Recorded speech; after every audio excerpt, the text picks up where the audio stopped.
Welcome to Then and Now, a podcast by the UCLA Luskin Center for History and Policy. We study change in order to make change, linking knowledge of the past to the quest for a better future. Every other week, we examine the most pressing issues of the day through a historical lens, helping us understand what happened then and what that means for us now. Welcome to Then and Now. I'm Rosalind Campbell, Assistant Director of the UCLA Luskin Center for History and Policy. As summer approaches and temperatures rise, countries around the world are struggling to adapt to new, higher temperatures that last longer than ever before. Thanks to climate change, areas of the world unaccustomed to high temperatures are struggling to adapt, while regions that have always struggled with heat are seeing increased numbers of deaths due to extreme temperatures. The problem is not just the heat outside, but housing that doesn't cool down, lack of access to cool areas and cooling technology, and even lack of medical care when it becomes too hot for medical facilities to function. As we've seen in recent years, these issues can have life or death consequences for people around the world. These consequences, however, don't affect everyone equally, and those in developing countries or who are already facing various forms of social inequality are affected most severely by the rising temperatures. Joining us today to discuss this issue is Dr. Bharat Venkat. Dr. Venkat is an associate professor at the Institute for Society and Genetics at UCLA, with joint appointments in the Department of Anthropology and the Department of History. His first book, At the Limits of Cure, explored the anthropological history of tuberculosis treatment in India. His current work, however, explores the intersection of heat, bodies, the built environment, and social inequality. In this capacity, Dr. Venkat founded the UCLA Heat Lab, where he works with students to understand thermal inequality and justice. He has written multiple op-eds about topics related to thermal inequality, such as how the effects of redlining have led to extreme heat in the Watts neighborhood of Los Angeles. I'm so pleased you're able to join us today, Bharat. Thanks for having me. It's my pleasure. So let's start by talking a little bit about your current research, which looks at the history of how people have experienced heat, and particularly the history of thermal inequality. Can you explain a little bit about what thermal inequality is and how you came to be interested in this topic? Sure. Maybe I'll answer those questions in reverse order. I spent about a decade writing my first book, which is a history of tuberculosis treatment in India, stretching back to parts of the 18th, but primarily 19th century into the present. And, I'm trained primarily as an anthropologist, as an ethnographer. So I was doing field work in Delhi during the summer, and I believe it was 2015. And it was an incredibly hot summer. And I remember going to the outskirts of the city to this old sanatorium, which was now one of the kind of largest tuberculosis hospitals in the country. And I get there and it's deserted. So I'm walking around, must have been 10 or 11 o'clock, and I would have expected that there would be a large number of patients and their families milling around. And I just couldn't find anybody. I think I saw a couple of kind of dogs just kind of laying in some shade, trying to kind of stay cool, but I couldn't find any humans. Eventually, I stumbled upon a bunch of doctors and medical staff huddled in the on-call room at the hospital, which is the only room in the hospital that had air conditioning. So I had a room air conditioning unit. And what they told me was that, it was just too hot, and they had sent all of the patients and their families home. And this was really striking for me. I should have realized it was hot. I should have kind of considered this, but as somebody who travels back and forth between the United States and India quite often for research, I expect that it'll be hotter there. I expect that India is generally a hot place. It's not true everywhere all the time, but it's a certain expectation of the summer. And I didn't really understand what it meant for it to be too hot. I didn't understand what that threshold was, and clearly, the people working at that hospital and the patients understood that threshold, and for them it was too hot. And for me, it was just uncomfortable, and that was kind of what I expected. But it kind of made me realize, on one hand, I don't have a great capacity to discern what is normal and comfortable, what is dangerous. And it also kind of made me think about the fact that places that are already hot are getting dangerously hot in ways that are fundamentally unsettling basic social services like medicine, like healthcare systems. Uh, and so, at that moment, I was still focused on tuberculosis, and there's a kind of interesting history there around tuberculosis and kind of tropical medicine disease and how climate was thought to be a ideological factor for conditions like tuberculosis. But in that moment, I really wasn't thinking about heat as a kind of objective analysis, but it kind of stuck with me. So that in 2019, when I began this research in earnest, I really kind of understood that this had been kind of shaping my work as a researcher for quite some time, right? And this is kind of the interesting thing about anthropology as a field is that you have this figure of the intrepid field worker, the one who kind of goes in to study the thing, often in a remote tropical setting, and doesn't complain. Right, so you're so focused on what you're trying to understand, whether it be social practice or norms or rituals, that you're not worried about what's happening to your own body and how you're experiencing the world. And what that often means is that heat becomes epiphenomenal. It recedes to the background. It's not the thing you study, it's the thing you study through, right? It's the kind of thing in the background that you endure to get at the real thing that really matters to you. And I was victim to that same way of thinking, right? I spent years doing research in India during multiple heat waves, and I ignored the heat waves, which is just ludicrous, right? So, 2019, 2020, I began taking the heat seriously. I began thinking about how I could write about this thing that's everywhere and yet nebulous and hard to pin down and hard to kind of bring from the background to the foreground. And I can talk a little bit about how, the research developed, but I will say one of the kind of key concepts that's emerged for me and kind of that my lab and I have developed over the last several years has been that of thermal inequality. As you mentioned. And I think about thermal inequality as having kind of three primary dimensions. The first is that it involves the unequal distribution of the negative effects of heat. So, to be clear, it's about the distribution of the effects, not the heat itself, right? So, it's not simply that some places are hotter than others, right? This would be to return to a kind of climatic determinism of the kind that Galen or Montesquieu subscribe to, right? Instead, it's about looking at the ways in which those effects are unequally distributed, right? So if, for example, you have amazing air conditioning, it doesn't matter so much if you're in a hot place, right? If you're staying inside, if you're not doing certain kinds of work, high temperatures might not be as dangerous for you. However, if you're someplace where it gets a little hot, but you're not acclimatized to it, that could be deadly, right? So it's not simply just about where it's hotter and where it's not, but it's about how our bodies respond to it and how we're made vulnerable to that, right? The second dimension of thermal inequality is that extreme heat tends to disproportionately affect those who have already been harmed by other forms of social harm, social inequality. So think here about racial discrimination, lack of citizenship, class-based inequities, ableism, sexism, ageism. The list goes on, right? So thermal inequality is really kind of like a magnifying glass. It exacerbates those pre-existing forms of inequality of various form that already structure our societies, right? So those who are already, I mean, to put it very bluntly, those who are already being screwed over get screwed over even more by climate change. Right? The third dimension is the thermal inequality tends to operate a bit like a zero-sum game. What I mean by is that some people labor under conditions of extreme heat. Can think here about those who work in warehouses, right, to sort our boxes, or those who deliver those boxes to us, right? Every time we call a delivery service for food or anything, we're asking people to go outside and do certain work so that we don't have to.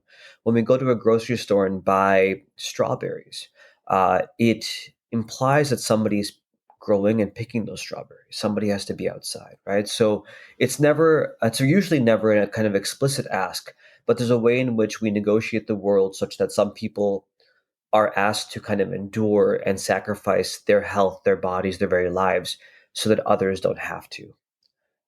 So, to my mind, those three dimensions of thermal inequality work together to structure the ways in which our societies are responsive to and certain people are made vulnerable to the effects of climate change and extreme heat specifically.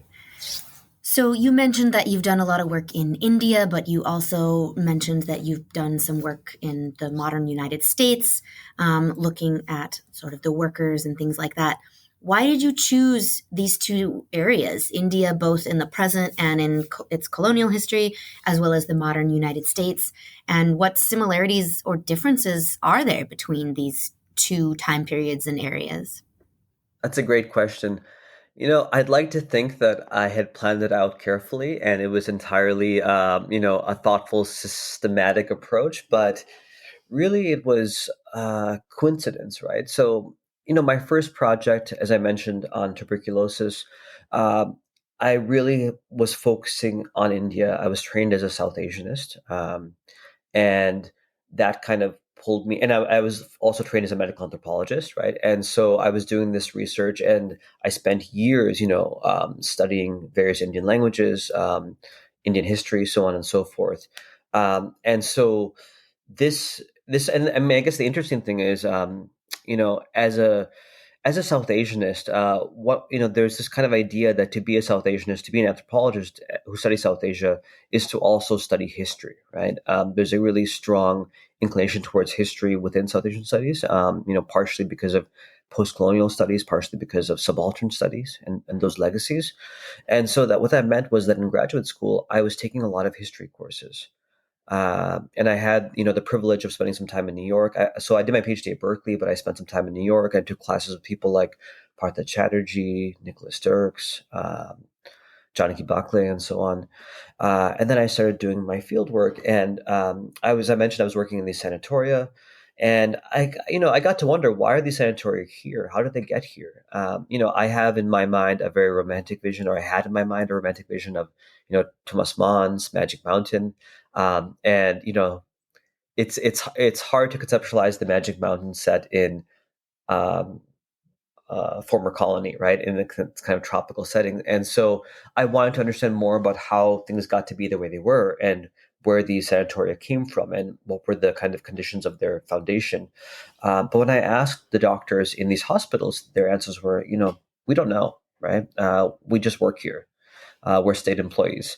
And I tried to find kind of older patient records, hospital records, and they were largely lost. Although I discovered that many years later, after I finished the book, I found a lot of these records because they were hidden away in abandoned buildings, and they were being burnt by people who were functionally homeless and needed something to keep them warm at night. So it is interesting, but basically trying to understand the history of these facilities, institutions, pushed me into, one, oral history, and two, into the archives, right? So spending time in archives across India, in Chennai, in Calcutta, in Delhi, in London, to understand the kind of histories of science and medicine and public health that led to the contemporary shape of tuberculosis treatment in India. Um, so in some ways, I think about all of this as kind of a series of things that happened, right? And I'm just simply responding to them. The next kind of critical thing that happened that led me to kind of shift my work to the United States, at least in part, was the pandemic, right? So amidst the pandemic, I had just finished my first book. I was thrilled and ready to kind of start on this new project, and everything shuts down. And it goes on and on and on and on. And I have no idea when things will start up again. And so I had all of these elaborate plans to spend great deals of time doing ethnographic work, archival research in India. And those plans all crumble around me. I don't know what to do. And, there are certain scholars who timed it perfectly, or they were incredibly fortunate, and that they had finished all of the research for a project just before the pandemic hit. And maybe they didn't have caregiving responsibilities. So that was the time for them to write. For me, it was a time to eat ice cream because I didn't have my materials and I didn't know what to do. And I just felt kind of adrift. And I think that was maybe a common experience. Uh, So I started to pivot. I thought to myself, well, what can I do with what I have available? And I will say that if there are benefits from the pandemic, one of them was that archivists and librarians became incredibly generous in terms of uh, copying and digitizing materials. And so I began to reach out to archivists, archives across the United States, especially, but also in the UK, parts of India, to kind of ask, hey, are you still going into work sometimes? If you are, is there a way to access certain materials? And I was quite surprised that people said yes. They really wanted to support scholars, and I'm just so grateful. So what it meant is that I started receiving these like packets of documents, using finding aids, trying to figure. It's hard because unless you see it in person, you don't really know what's in an archive. But I began receiving all these materials about uh, not as much kind of histories of, because I initially thought I was going to be interested in kind of histories of uh, ideas around how heat affects the body, specifically in colonial India, and how those ideas morphed into the present, how they continue to shape ideas around heat and heat policy in contemporary India. But that was only kind of the kind of my scope expanded, right? So I became interested more generally in the kind of history of science of heat, right? So how were bodies understood to be objects that could be affected by heat? What was heat in the first place? What was the kind of biological response? How do you measure it or know it? So I began receiving these packets of documents and photographs, of all of these amazing instruments and objects, including the thermal mannequin, which is basically a mannequin that represents human beings. It's a proxy for our biological capacities that is used to better gauge how human bodies respond to heat, because humans are notoriously unreliable. We can't describe our experiences with any kind of consistency. So the idea is put a robot in their place, right? Because robots are better humans than humans, right? And that kind of really reshaped the trajectory of this work. I began to think a lot more about uh, US based histories. I began to think a lot more about histories of science, histories of medicine, histories of technology, alongside, histories like political and legal histories. So, you know, because I had started this lab, we could, as pandemic rules started to kind of become a little bit looser as we started to get vaccinations, and people were able to kind of meet outside, we began to do ethnographic and oral historical work here in Los Angeles. So we went to Watts, primarily Black and Latinx neighborhood in Los Angeles, and we talked to people about histories of that area and about what they remembered and how they remembered something like heat, which is really hard to talk about, right? If you say to somebody, tell us about what you remember about heat, it's the most nebulous question you can ask, right? So we learned so much about how to ask about things like this, these things that are kind of backgrounded.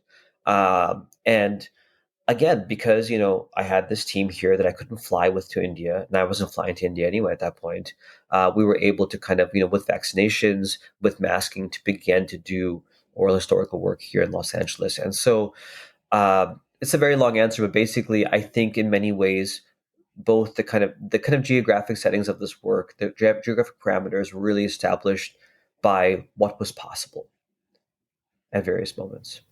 Well, that actually leads really well into my next question, because a lot of your work talks about how historical and ethnographic accounts describe heat as a nuisance kind of nebulously that affects people differently based on things like race or sex or other factors. So, could you talk a little bit about how heat was and has been viewed, even if it's in these nebulous terms, and how different groups of people have reacted and adapted to heat in these areas you've studied? Absolutely. And, I think in the 18th and 19th century, heat was actually in some ways less nebulous, or it was more of an object of concern, um, and perhaps more nebulous in terms of how we understand mechanistic causality in the present moment, right? But it was, to kind of give you an example, right? So, for many European powers who were trying to establish permanent settlements in tropical places, there was this persistent concern about whether European bodies, white bodies, could survive in the tropics. And the tropics were understood kind of very broadly to include everything from parts of South America to India to Africa. It was a very kind of broad geopolitical term, geoclimatological term, right, to encompass a really broad swath of really very different climatic regions. And even in a place like India, you have places that are very cold, right? But nevertheless, it's part of this kind of tropical imagination. Um, and scholars like David Arnold, many others have kind of tried to pinpoint what tropicality is really about, right? It's about lushness, but it's also about disease. It's about heat, but it's also about wealth and resplendency, right? But for many kind of European colonial powers, it was also just about death, right? It was this fear that if you have permanent settlers, they will eventually die or they will degenerate, right?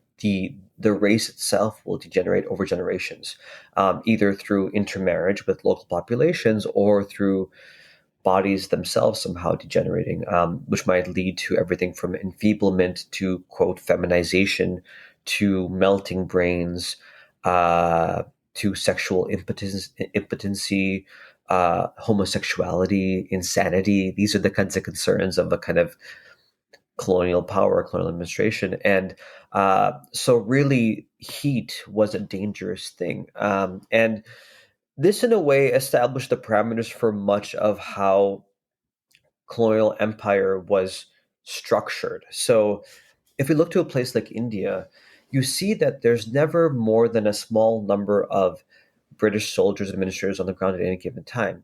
So how do they control this kind of vast territory? They really rely on local peoples who get conscripted into the army, who get conscripted into the administration, right? And this reliance persists even after, what's sometimes described as the Sepoy Mutiny. This idea, this moment when Indians rebel, and there's this kind of fear that local populations are going to try to overthrow rule, right? And this is what kind of establishes crown rule from a previous moment of rule by the uh, by a charter company, right? So in this moment of crown rule, you would think, okay, well, there's fear about Indians trying to overthrow us. We should rely more on our own people. We should bring more soldiers from Britain, right? But they don't. They continue to rely on local soldiers, precisely because of the fact that they're more afraid of the heat than they are of insurgency, right? So I think this is just really telling, is that on one hand, heat is a kind of potent force in the colonial imagination that really shapes how things are done. Um, at the same time, it also offers a kind of alibi around labor, right? So it means that certain kinds of work are appropriate for white bodies, and those are the kinds of work that are intellectual and involve sitting in shaded areas or inside of homes with someone fanning you, or some sort of kind of early cooling technology. There's a fascinating one called a thermantidote, which involves multiple humans fanning basically cool down cloths to produce a kind of cooling effect inside of a home. Um, but yeah, so what this means, again, there are people who are doing the inside intellectual work and people who are doing the outside kind of menial, exhaustive, in the sun labor, right? And those are very kind of racialized differences, right? It's brown bodies outside, white bodies inside. The same thing is happening around the world, right? So if we think about everything from slavery to indenture to other forms of forced labor, you're seeing this across the board. For example, in the Americas, you see enslaved Black people who are working in plantations uh, and under the grueling sun, and you see doctors, you see scientists, you see ministers of the time saying this is their natural condition, right? Biologically, um, Africans and those of African descent are better suited for this kind of labor in the sun because of, and they draw at various points on evolutionary theory, on scripture, right? There's multiple kind of forms of exegesis to explain exactly why this is the case, but the end result is that white bodies are meant to be overseeing and doing that kind of intellectual labor, and Black bodies, and later on Chinese bodies and Filipino bodies, Japanese bodies, Mexican bodies, so on and so forth, can withstand heat and are meant to kind of do this kind of labor under extreme heat conditions. So you see this from the plantation system to the automotive factories in Detroit, where Black people were put into the kind of hottest parts of the factory, into the working in the furnaces. You see this with Chinese working on the railroads. Again and again and again, you kind of see this recurring trope of white fragility. And I don't mean this in the kind of contemporary sense of white fragility. That's primarily psychological. I mean this in a deeply kind of biologistic sense, right? There's a sense that white bodies are fragile and therefore superior, right? Paradoxically, and all of these other kinds of bodies are more durable, they're more resilient, and therefore inferior, and therefore properly suited by nature and by God to this kind of work. So that kind of leads us into the modern period really well. And climate scientists have been discussing for more than a decade how climate change differentially affects those who are already suffering from other types of inequality or lack of resources, also something you've talked about, of course. And in an op-ed for the LA Times in 2022, you discussed the intersection of housing policies and race in the 1930s, and how those policies actually led to increased thermal inequality in the Black and Latinx neighborhoods of Los Angeles today. So I wonder if you could talk a little bit more about these policies and kind of speculate on how something like housing laws could lead to thermal inequality. It's a great question. So let me begin by saying that work that we did in Watts was in collaboration with two of my colleagues here at UCLA. It's Dr. Mark Vestal, who I believe has been a guest on your show, and Dr. Kelly Turner.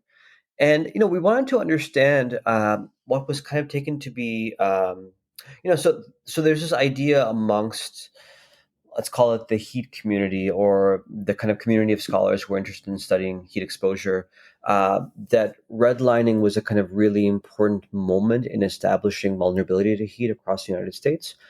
So for folks who don't know redlining, so in the 1930s, during the Great Depression, as people were at risk of losing their homes due to foreclosures, the federal government stepped in with the Homeowners Loan Corporation, which basically offered the capacity to renegotiate the terms of those loans, and basically provided access to certain kind of financial instruments for people, right? And but that access was mediated by ideas about who was a good investment and who wasn't, right? So the Homeowners Loan Corporation developed these maps of cities across the United States, where they would map which parts of the city were good investments, which were bad investments. And the areas that were bad investments were often quite literally in red. And those were often areas that had high numbers of immigrants, high numbers of Black folks, other people of color. So there was a very kind of clear racialized and kind of classed way in which redlining occurred. And what it meant was that those areas that were redlined, including Watts, really lost access to a whole series of financial instruments, not simply home loans, right? So which makes it incredibly difficult to buy a home if it wasn't already hard enough, but also other kinds of financial instruments, including small business loans, other lines of credit, so on and so forth. This generally kind of propagates disinvestment in communities, right? So you're not able to establish stores, you're not able to own your homes, you have less kind of investment in a sense of like place, because you don't know how long you'll be able to stay in that home. You don't have these kinds of third places like corner stores, etc., because again, you're not able to buy those places.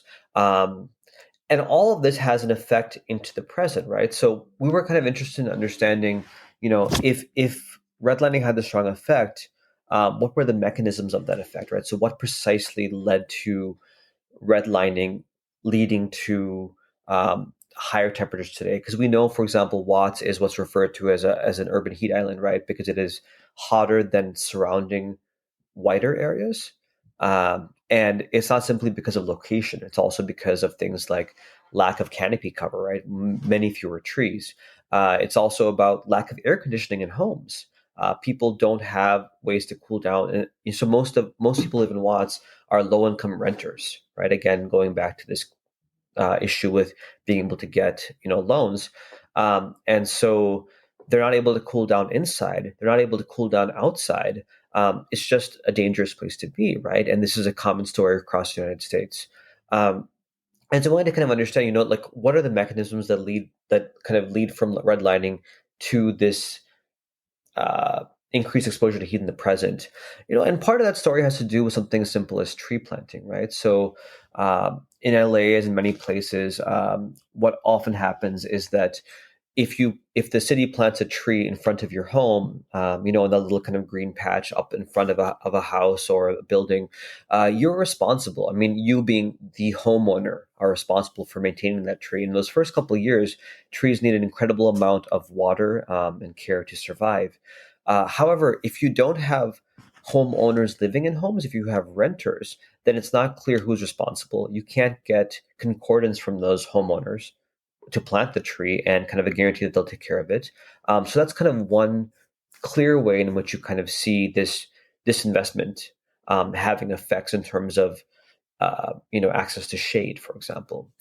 We also see it just in terms of like bus stops, right? So many bus stations in Los Angeles, the shade, the kind of the shaping of the bus stand is partially related to who is sponsoring it or funding it. So if you see kind of the advertisement, right, that ties into the kind of shape of the bus stand. There are other issues too having to do with ADA compliance, so the Americans with Disabilities Act. So you have to make sure that someone can get around a bus stand, so it can't take up too much, can't have too large of a footprint. So it depends on how large of a sidewalk you might have, so on and so forth. So what you see in a place like Watts is that a lot of the bus stands, a lot of people who use these buses, they don't have access to shade there either, right? So they're standing outside just baking, right? As opposed to something like here in Westwood, UCLA campus, where I think most of the bus stands do in fact have shelter. And I talked to a couple of UCLA students who told us that they noticed this viscerally when they're leaving their home in Watts and then they're coming to UCLA campus and they see how much greener it gets as they travel. They see the shade structures in one part of town and not the other, right? So this is kind of something you could read off the landscape. I will say that the other interesting thing to note here is that increasingly, especially through the work of my colleague Mark Vestal, we're starting to kind of recognize that perhaps redlining was not the most important event in producing these effects. It might in some ways have been more of an index of pre-existing processes, right? So it was racism, classism, so on and so forth, disinvestments, these things might have already been happening prior to redlining, and redlining was simply a way to index and formalize that existing configuration, right? So we have research showing at a broad scale that redline neighborhoods tend to be hotter than non-redline neighborhoods. But we're kind of seeing through our work is that perhaps actually those processes that set that into motion predated redlining and predated the Great Depression, predated Hulk and these redlining maps. So that's kind of interesting, and it kind of points us in other directions to kind of understand those mechanisms having a deeper history, maybe stretching back into the late 19th century. But that's still very much kind of a work in progress.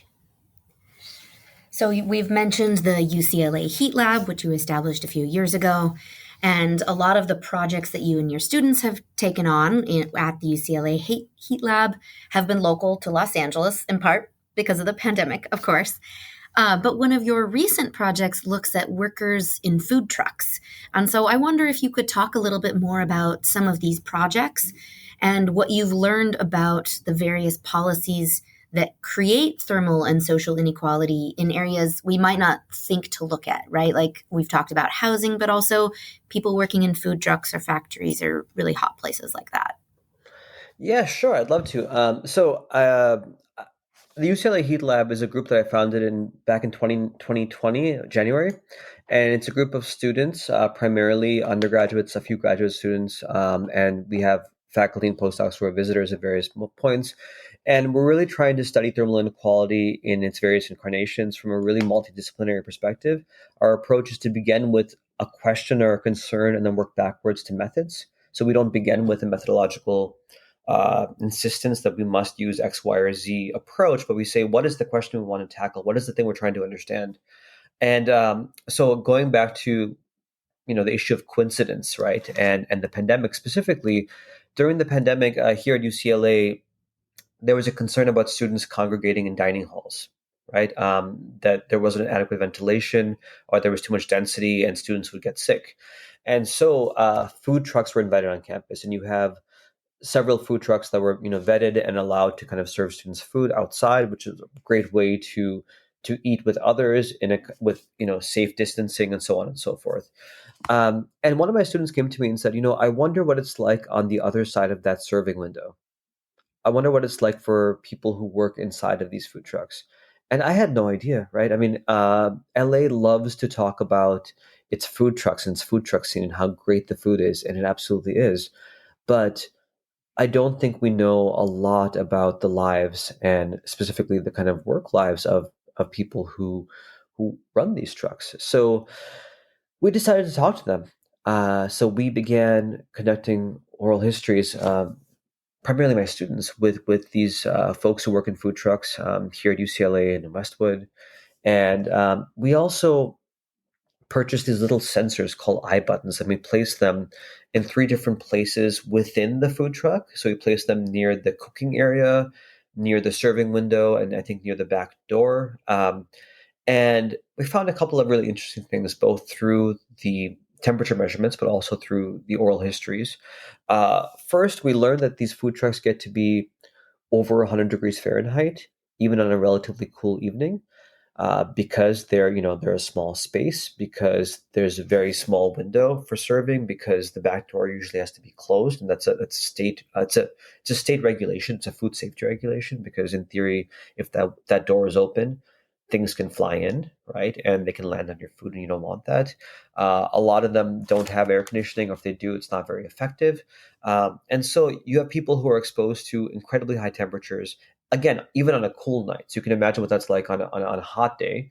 And they're also working incredibly long hours. A lot of these food trucks are run by families, right? So it might be somebody and their kid or their brother, or their wife or what have you. It's a family run situation. There aren't a lot of employees, and it's really hard to take a break. So you're working long shifts. You barely have time to run out and use the bathroom. You definitely don't have time to just step outside and take a long break, right? Especially if you have a lot of people lined up. And so you're working in really hot conditions for long hours, and there's really kind of no way to fix it, right? And when we talked to food truck owners and workers, we talked about, how do you handle this? And they said, well, some of us are just better at this than others. Maybe it's because my family's from Indonesia, my family's from Mexico. We learned how to do hard work, or we're just better able to do this kind of work. But and then we would hear stories about, I once hired a white worker and they fainted on day one, right? And so we again heard these stories about racialized difference, racialized vulnerability, racialized resilience. And we were hearing it from workers of color too, right? And immigrant workers. So it wasn't simply a story imposed by others, but it had become so kind of ingrained in how people understood themselves, right? That they were somehow perhaps biologically more resilient to the effects of heat, so they could endure these things in a way that a white worker couldn't, right? And there isn't really a biological basis for this, right? Um, there's no kind of inherent, I mean, our bodies can change over time, and that's referred to as acclimatization. So if you have sustained exposure to certain temperatures while doing kind of low levels of work, you can build up your acclimatization. And some people maybe can be acclimatized more than others. But the idea that there's a kind of inherent biological capacity to deal with the heat is just not true, right? And yet that idea continues to shape labor regimes, across the country and across the world. So it was interesting to kind of hear that kind of story that we can trace back through the history of slavery and indenture and colonialism playing out in food trucks, right? And it's also kind of interesting to understand the kind of thermodynamics of a food, this metal box that just absorbs heat from the outside and produces even more through the bodies packed in, who are producing metabolic heat, but also the food they're cooking. And all of that, contributes to a really kind of dangerous work environment, right? But The thing is, in this situation, there's really no one to complain to because the workers are often the owners, right? There isn't a kind of a big boss you can say, that guy is evil. That guy is doing the wrong thing here. Um, so it's a really tricky situation. And we really thought about this a lot. Like, what are kind of forms of amelioration that are possible in this context? One of them was to push for uh, a change to the rule about closing back doors. So you've probably seen that food trucks have these doors that people enter in and out of, right? Those doors are required by food safety regulation in California to be closed at all times during service. And this to us was a clear way in which food safety and labor safety were not being thought of together. They were being pitted against each other, right? So there was the concern for food safety overrode the concern for worker safety. And we were talking, so we ended up publishing a zine about this, and we wrote an op-ed. We talked to various kind of elected officials to try to kind of push for a change in this rule specifically to allow, for example, for the door to be open, but perhaps using a wire mesh, which some people do kind of informally, right? So that you still get some airflow, not the full amount, but you prevent things from flying in, right? Another possible solution would be to install better air conditioners, although that's tricky for many reasons, including location, power. You don't want stuff blowing onto your food. You don't want your food cooling down. There's also other kinds of design-based solutions because the windows in food trucks in America tend to be smaller. That's again regulated than, for example, in places in Europe where you might have like a larger window. There's also issues of safety. There's concerns about people kind of reaching in. So there's kind of possible solutions across multiple axes of kind of design, policy, even people understanding that their bodies are vulnerable.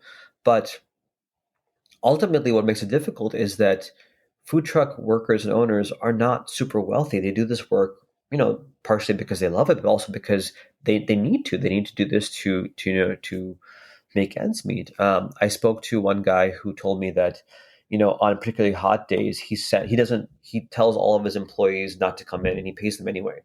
But he goes out and does it himself because he's like, I'm going to sacrifice myself, but not any of my workers, right? So this this to me is a kind of really classic way in which thermal inequality is often rendered invisible, and in this case, quite literally, because it's behind this window inside of this metal box, and we don't see it. I'll mention one other quick example is carceral facilities. People who are incarcerated are at the kind of front line of climate change. They experience the impacts of extreme heat in tremendous ways, for multiplicity of reasons having to do with where prisons are located, how they're built, who's incarcerated and who's not, pre-existing medical conditions, the ways in which psychotropic drugs actually make your bodies, makes certain bodies unable to thermoregulate as effectively. And we know that prisons in the United States are the kind of biggest psychiatric institution in the country, right? There's more psychiatric drugs going through those than anywhere else. And yet, so recently, California is trying to pass what's called an indoor heat standard to protect workers who work in hot places like warehouses and kitchens and so on. And there was a kind of last minute decision by Gavin Newsom, the governor of California, not to sign, precisely because he was told at the last minute that the cost to air conditioned carceral facilities would be in the billions. So what they decided to do was to actually exclude carceral facilities, to kind of say, well, this applies to indoor spaces except for prisons and jails. And this is a kind of really, really important exemption, right? This is basically saying those who are most vulnerable will not get protection. And there are some vague promises that there'll be a separate rule passed down the line to protect people in prisons and jails, but there's no reason to believe that'll happen, right? Because those who are kind of most vulnerable are not going to kind of get the sympathy and support of politicians and these kinds of bodies that develop these rules and regulations. So it's not going to have the kind of force required to pass a separate rule on its own. And so we're really trying to kind of insist that we need to understand that protecting labor means also protecting incarcerated labor and incarcerated people more generally. And this is, again, a place where those effects of heat, that kind of inequality, is rendered invisibilized because, again, it's behind closed doors. It is within these kind of largely concrete facilities that just trap heat and make people endure what is often lethal degrees of heat, right? The number of heat deaths in prisons is abominable, right? And that is something that is kept from us in many ways. Those deaths are often not recorded as heat related. There's often, and this is kind of true in general of uh, the deaths of incarcerated people, is that they're often reported in ways that are not accurate to what's going on. And so um, I really think once you think about thermal inequality, in my experience and in the experience of my students, you start to see it everywhere. You start to kind of see how it exists in places that you would places you walk by on a regular basis. The fundamental structures of society, you see that it kind of shapes nearly everything we do in terms of where we work, how we live, how we relax, who we're able to associate with, and who is kind of hidden away or taken away from society. Thank you. This has been such a fascinating discussion. And as we wrap up, I just would like to get your thoughts on what you see ahead with regards to thermal inequality.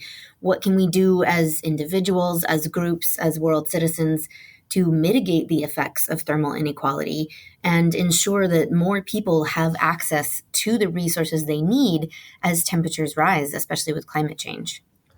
That's a great question.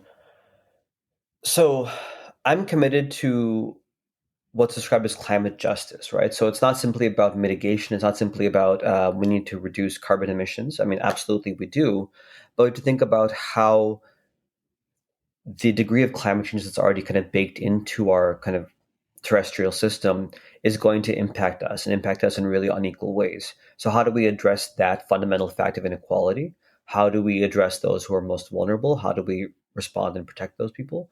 And I think that many of the solutions that exist are either counterintuitive or involve certain compromises, or they don't seem like climate related solutions at all. So, to give you an example, in our work in Watts, one of the things that I advocated for in that LA Times op ed was using money from the federal government to install air conditioning in rental units, right? To make sure that renters had air conditioning, to make sure that their energy bills could be paid for. Air conditioning is frequently a controversial topic. Whenever I talk to journalists, they always say, "How can you advocate for air conditioning? Because air conditioning requires energy. It contributes to climate change. It's a huge accelerant of climate change. It also produces waste heat that makes outside areas hotter, right? But to my mind, there are a lot of other places we can cut air conditioning. We can cut air conditioning from huge stores, from these servers that are mining for Bitcoin, from these mega palatial mansions that are often, you know, they're ridiculous, right? So if we want to cut air conditioning, if we're worried about that, we can think about where we're cutting from. We don't have to cut from those who most need it just to survive, right? Because again, heat is deadly. Heat is, I mean, 2023 was the hottest year in recorded human history. We don't know what this year is going to look like yet, but we do know that there are more heat-related deaths than any other natural disaster or weather event combined. So that means this is kind of a necessity to save lives. And so, one compromise would be to say, let's get more air conditioning, but put them in places where it can save lives, not just kind of add more air conditioning for those who already have it and use it for primarily comfort-based purposes, right? Another thing is to consider that climate solutions and climate adaptation solutions often don't look like climate solutions. They could look like other kinds of things, right? So, if we understand that climate justice is also about racial justice, it's also about civil rights, it's also about public health, then we can begin to see, for example, how something like, to use my earlier example, decarceration or abolition could be a tool towards kind of addressing climate change, right? So, if you have fewer prisons in California, they're producing less carbon. You're also having fewer people who are in these facilities that magnify the effects of heat. And so decarceration or abolition might seem like it's something over there. It's an entirely different strategy for a different kind of problem. But to my mind, it's actually a pivotal strategy for climate adaptation. And so I think more generally, if we think about our solutions to these older fundamental issues around inequality and justice, whether it's about race or gender or disability and so on and so forth, we begin to see the kind of lineaments of a strategy for climate change, right? It's not simply about can we make the seawalls higher? Those are the kinds of things we imagine when we think about climate adaptation, but it's also about things like, can we install air conditioners in homes? Can we help renters become owners? Can we get rid of carceral facilities? Can we think about labor laws? Can we think about dignified wages, right? These are all, to my mind, climate solutions. Well, Bharat, I'd like to thank you again for this fantastic discussion and for all your really important insights about a topic that probably a lot of us hadn't really thought about before. So thank you again for joining us. Thanks again for having me.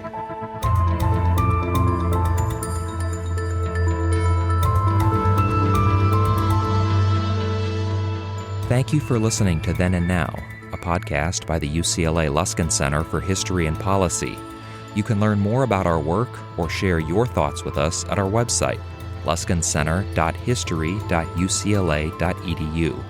Our show is produced by David Myers and Rosalind Campbell, with original music by Daniel Reichman. Special thanks to the UCLA History Department for its support, and thanks to you for listening.